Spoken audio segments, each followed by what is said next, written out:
Hate to break it to you, but the best part of Salt Lake City is leaving it. Before you come for me, Utah is arguably one of, if not the most beautiful state in the continental US. The catch? Most of that beauty lies beyond the city limits.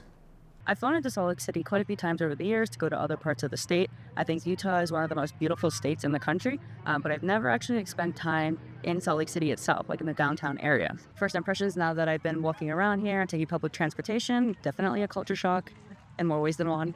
Honestly, I don't think it's a city to really spend a lot of time in now that I'm getting the lay of the land. Coming over to this Capitol building area is the first instance I'm really seeing people in a setting that I'm used to.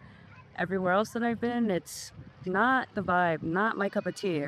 I'll leave it at that. My name is Erin Donahue, and as a travel photographer and content creator, one of my favorite types of travel is domestically around the US, and Utah always calls me back.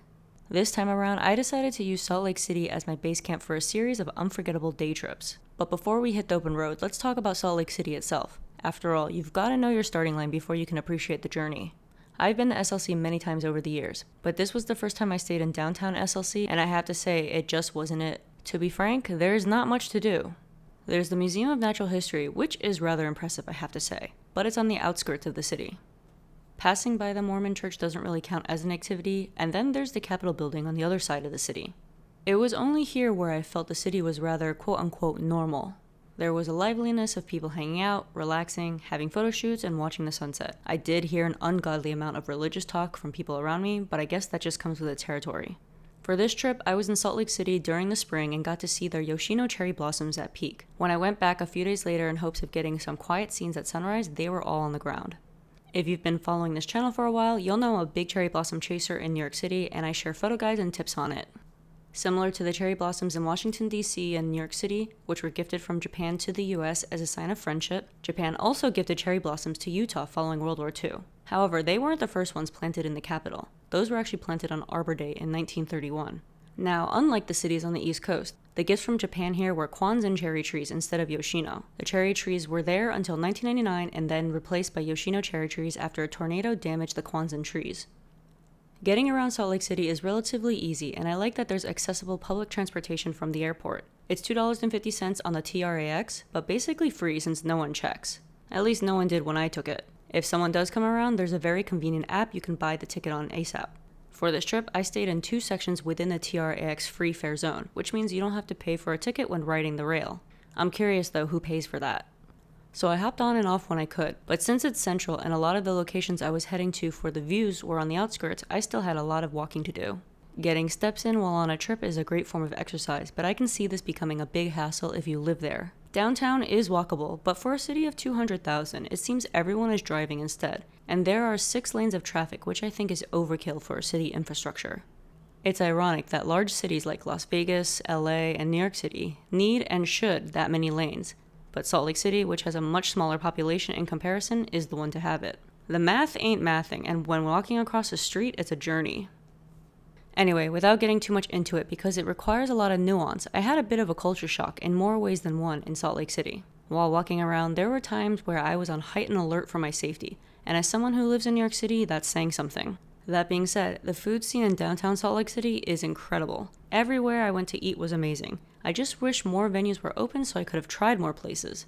I think the wonky hours has to do with the fact that the city is a religious one. Overall, downtown Salt Lake City is not the vibe. It's better to rent a car after a couple of days and do day trips to the places I'm going to mention next or head out elsewhere in Utah.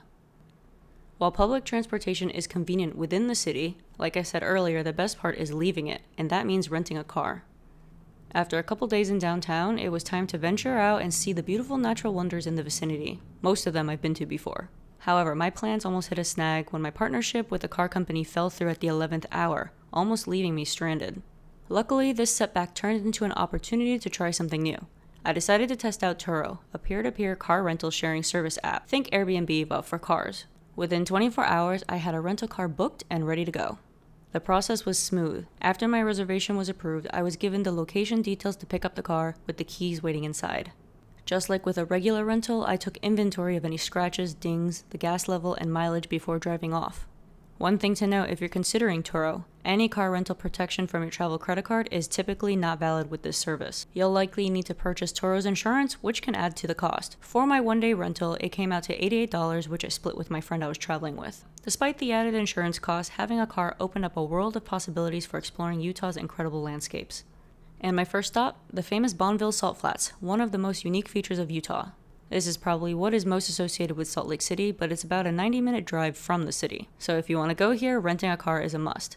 The Salt Flats are an expanse of hard, white salt crust stretching over 30,000 acres on the western edge of the Great Salt Lake Basin. Lake Bonneville once covered 1/3 of Utah and reached depths of nearly 1,000 feet in the region where the Salt Flats now lie. It's a beautiful place for photography. My favorite time to go is during rainy season when Salt Flats become a giant mirror. No need to go to Bolivia. When I can, I like to walk barefoot, and for some reason I thought the wet salt would have been softer, but it was more akin to walking on sharp pebbles. I scraped my foot when I was playing around barefoot during a photo shoot. I recommend bringing a pair of waterproof shoes, boots, or sandals, or something you're willing to throw out after, or bring a towel that you're okay with getting dirty.